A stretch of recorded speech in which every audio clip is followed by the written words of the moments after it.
आज आम बनइबा south Indian famous नड़िया चटनी। ये बहुत सुंदर बहुत टेस्टी रहिबो। इडली दोसा चकुली बरा रुटी परोटा भात सबुथिरे खाई पारिबे, एकदम पूरा जमी जीवो। नमस्कार, लिपा किचन रे आपण समस्त को स्वागत। आमे एठी नड़िया चटनी बनइबा जेहेतु मु सेइत पई एठी नेई आइची। नड़िया होची हमर गोटे नड़िया को मु काटिकी छोट छोट पीस करिके काटिके नेइची। आउ एको चुपा छड़े की मु नेइची। आपण चाहिले चुपा रखी पारिबे। चुपाटा छड़े देले किंतु बहुत रेसिपीटा बहुत बढ़िया लागिबो। आखि एकदम पूरा बहुत सुंदर लागिबो, धळा धळा लागिबो चटणीटा। आउ चुपा जदि रुहे टिके होची ब्राउन कलर माने माटिया कलर चटणी देखा जिवो।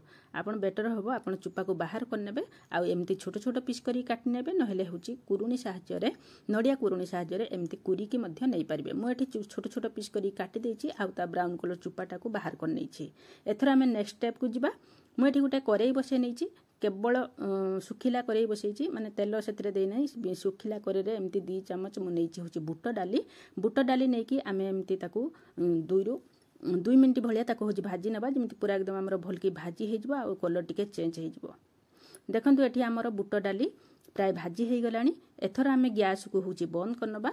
बंद करिकी आमे गुटे पात्र को ट्रांसफर करनबा। मु एठी गुटे को पात्र को बाहर कर नेची। आ सेथिरे किछि पानी दे देबा। आ पानी दे साइला परे आमे ताकू 30 मिनिट पर्यंत भिजिया पई छाड़ देबा।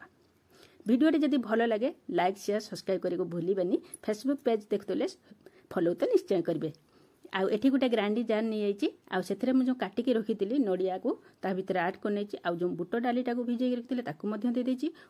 हाफ इंच रो कटा अदा दे दी चुपा छड़े के। आ ता सहित 2टा कंचा लंका आ टिके भलो फ्लेवर आसिया पई आ बहुत बढ़िया बास्ना आसिया पई एठी किछि धनिया पत्र देची। आ स्वाद अनुसार दे देबा। हम एठी लूण आ टिके पानी दे देबा 3 रु 4 चम्मच भलिया। आ बाटिला बेले जदि भी हमको पानी आ शॉर्ट लागे ताले आ 2-3 चम्मच पानी देकी मध्य हमें बाटी परिबा। मु एको ग्राइंडिंग करके नै आसुची। देखंतु एठी मु ग्राइंडिंग करके नै आसीची। एकदम पूरा बढ़िया हे जाईची, एकदम पूरा प्लेन। एमती ही चटनटा रहिबा दरकार। आ एतिकी पानी हबा दरकार। आ याठू अधिक पानी दबानी। आमे गुटे पात्र को ट्रांसफर करनबा। मु एठी गुटे पात्र को ट्रांसफर करनेची। आ सेथिरे मु एकदम पूरा फ्रेश बसा दही नै आछी। आपन जगह रे एठी जदि बसा दही आपन पाखरे नथिबो ताले आपन एठी लेंबू रस मध्य ऐड करि परिबे।